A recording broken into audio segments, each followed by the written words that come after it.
Hey guys, it's Emma Vigling with TYT Politics. I hope the audio is a little bit better. I put the trusty headphones in, so everything should be good right now. But I had a very depressing political slumber last night because last night I read a lot of the comments that Donald Trump had made in Charlotte. Of course, Donald Trump has not had a kind or thoughtful response. Is that, to be expected? And I do want to preface this by saying sometimes I think that you guys think, oh, the rest of the mainstream media is criticizing Donald Trump, and we don't need that from TYT politics. Yes, but we want to provide you with a different kind of angle. That doesn't mean that our criticisms of Hillary Clinton are waned in any way. If you watch Jordan and I, we are no fans of Hillary Clinton, and we will be quick to point out her corruption. But it is really important to also talk about the danger that is Donald Trump. So these comments really scared me and actually had made me kind of sick, and I had a little bit of trouble sleeping last night. So that's how you know you really care about this stuff. Basically, Donald Trump made some very fascist comments in terms of African Americans. What else is new? So I will read here from a Politico article. Attempting to strike a unifying presidential tone while commenting Thursday about urban unrest in Charlotte, Donald Trump veered towards off script and attributed the violence without offering evidence to drugs. If you're not aware, drugs are a very, very big factor in what you are watching on television, he said. No evidence for that. Basically, just regurgitating a gross stereotype that because Black people are angry about how they're being treated and being murdered by police, it must be crack or whatever. It must be drugs. That's what it is. Because they're so illogical. Why won't they just sit there and take it? Take when their communities are being completely systematically targeted by cops. Just take it. Why aren't you shutting up already? If you can tell, this is an indication of how I'm going to feel throughout the rest of this story. Following a night of wall-to-wall cable coverage of the violent protests in response to another police shooting of an African-American man, the Republican presidential nominee aimed to square his law and order philosophy with his 11th hour outreach to the country's African-American communities. Trump, who trails Hillary Clinton by approximately 80 points among African-American voters, again that varies, explained that his promise to restore order to cities plagued by racial tensions is an effort to protect disproportionately affected minority communities. Oh, do tell us how you're going to protect minority communities, Donald Trump. There is no compassion in tolerating lawless conduct. Crime and violence is an attack on the poor and will never be accepted in the Trump administration. Maybe try to have a smidgen of empathy to understand that they're rioting and they're angry because they're getting shot by police at a disproportionate rate than any other group of people in this country, Black men. But lawless conduct, I was like, ugh. So that's a little fascist. That's terrifying. And, sometimes people vary on whether or not they view him as someone who's incredibly fascist. I think once I'm done with this segment, you will agree with me on this. Our job is not to make life more comfortable for the violent disruptor, but to make life more comfortable for the African-American parent trying to raise their kids in peace, to walk their children to school, and to get their children a great education. First, he blames it on drugs, which is false and fake. Then he says, we're going to have no compassion for lawless conduct. So instead of thinking maybe we should have some compassion for the fact that the reason they're rioting is because their communities are being targeted by an arm of the state, the police. No, this is just lawless conduct. We stomp down on those agitators. Just crush them. No compassion, he says, and brags about it, of course. And then our job is not to make life more comfortable for the violent disruptor. That's fascist talk there. Disruptor. Stop disrupting. Stop bothering me. I want to watch the nightly news that features a kitten stuck in a tree. I don't want to have to hear about this. Again, it's scary stuff. Out of context, again, maybe you think, he's just appealing to his base. He knows that the Republican base has boners whenever anyone talks about black people being bad people. They just love it. They eat it up like their morning cereal. And that's true. But Donald Trump's fascism and racism goes way further back. A lot of you may have heard about the Central Park Five. I know that it's been talked about a little bit on the campaign trail. Hillary Clinton could capitalize so much more on this, but doesn't, as is the story of her campaign. It's run surprisingly poorly for someone who has so much political experience. She's unable to capitalize on any of the mountains of horrible things that Donald Trump has done.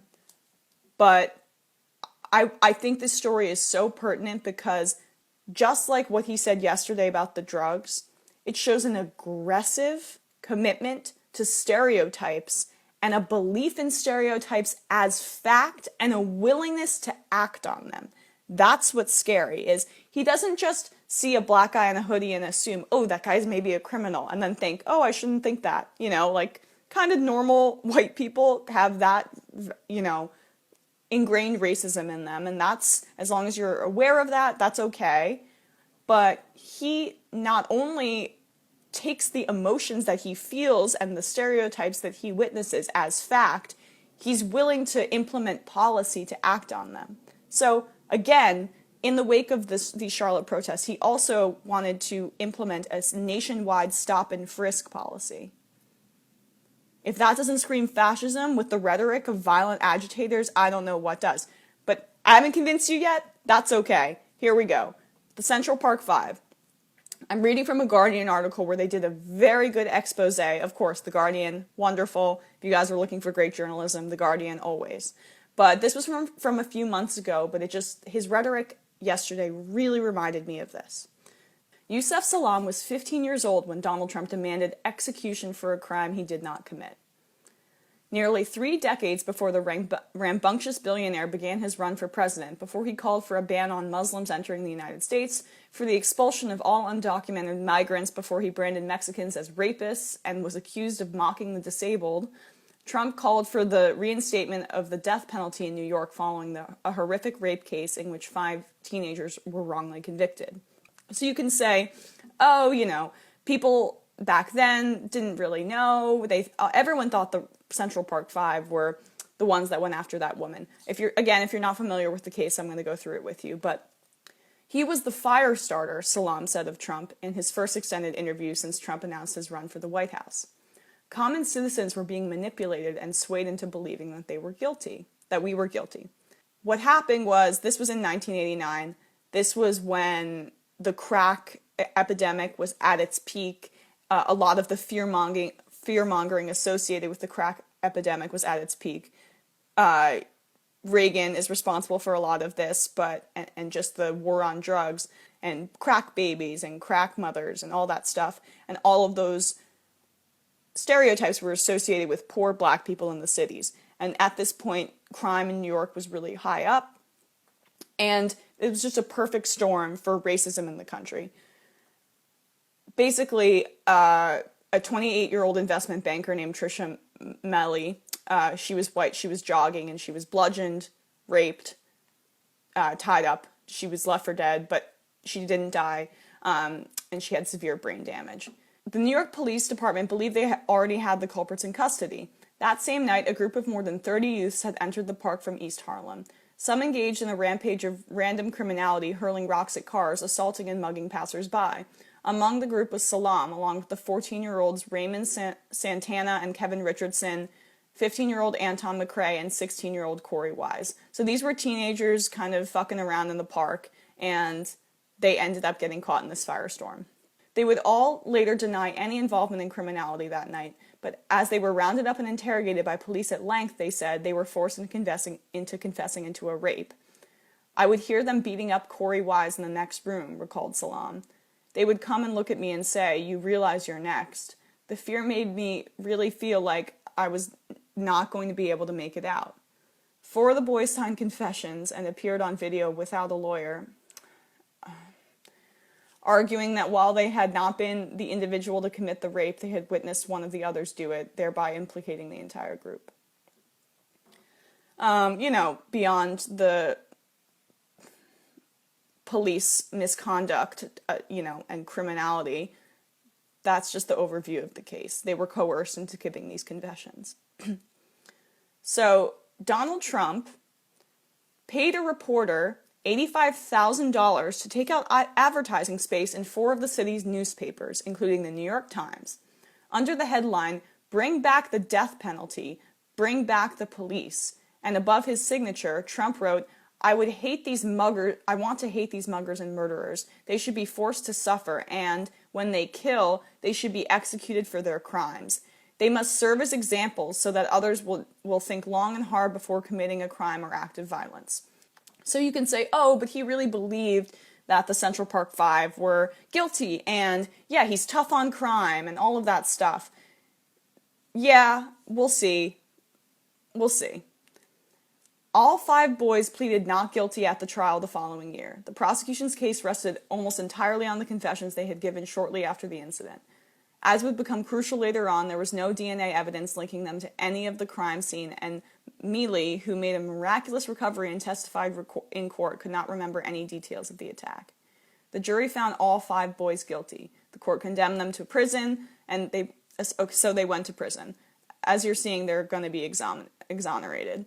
In 2002, after Salam had served 7 years in prison, Matias Reyes, a violent serial rapist and murderer already serving life inside, came forward and confessed to the Central Park rape. He stated that he had acted by himself.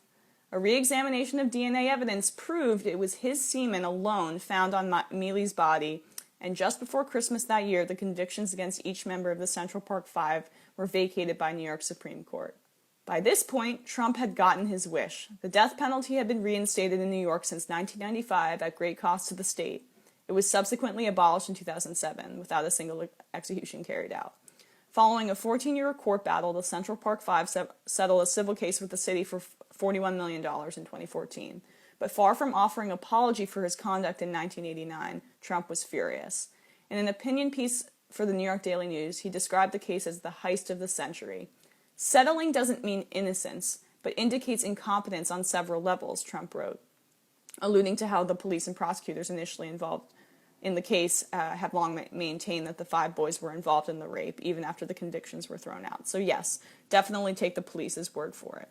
So that means Trump is willing to disregard DNA evidence because it doesn't fit his preconceived notion of this racial stereotype. These men lost years of their lives because he put an advertisement calling for their deaths in the New York Times and spent tens of thousands of dollars on those advertisements beyond his lobbying outside of that. He was the racist face to this particular case. And when they were exonerated by DNA evidence, he still did not admit he was wrong. Because for him, emotions mean reality. They mean the same thing. He sees a black guy and he has preconceived notions about that. As I've said before, most people say, okay, I know that these are preconceived notions, and then I want to move beyond them because those are emotions and that's not reality. But what Donald Trump thinks is, no, that's my first thought, and I'm going to continue to go with that. And I'm going to say that, yes, obviously, obviously there's drugs involved in these Charlotte riots, obviously, because that's how I feel. And people saying, oh, he's just playing to the base of idiots that are going to vote for him. They've been saying that since the primary. He's actually a Democrat at heart. But as you guys have always said, there are racist Democrats too. And he's not just racist. He's a racist with fascist tendencies. He wants to crack down on lawless conduct. How would he treat you? Say you individually were accused of something you didn't commit. He would throw the fucking book at you. Look at this. Look at this guy. This is the guy running for president. And I know that obviously no one here is a fan of Hillary Clinton, but we have to be honest about the fact that when this man had a public voice in the New York scene decades ago, when he had the ability to actually make a difference, which is the closest we're going to get for him in terms of legislative history and what we have a big chunk of material on Hillary Clinton, where we don't have anything on Donald Trump. He's a wild card. This is really the closest we're going to get because he had a say in the way that the future of these five boys was going to play out. When faced with that decision, look what he did. No commitment to the facts, just commitment to stereotypes. And he wanted them dead and stands by that to this day.